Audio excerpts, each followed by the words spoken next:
Mahi agriculture દ્વારા મિત્રો આ સનેડોમાં કમ્પ્રેસર વયું ગયું છે, તો આજ આપણે એનું રિપેરિંગ કામ કરવાનું છે। તો મિત્રો ઘણા સનેડામાં એવા પ્રશ્ન બને છે કે ચાલુ મૂકી દો અને પછી સ્ટાર્ટ થતા નથી। તો મિત્રો એનું કમ્પ્રેસર વયું જાય છે, એનું મેન કારણ એ છે કે એના વાલ ચોંટી ગયા હોય।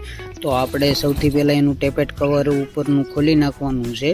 વિડીયો ગમે તો લાઈક કરો, શેર કરો, ચેનલને સબસ્ક્રાઈબ કરો અને તમારે જો કોઈ પણ જાતનું રિપેરિંગ કામ કરવું હોય તો અમારો કોન્ટેક્ટ કરી શકો છો અને અમારા માહીના સનેડા લેવા માટે પણ અમારો કોન્ટેક્ટ કરી શકો છો।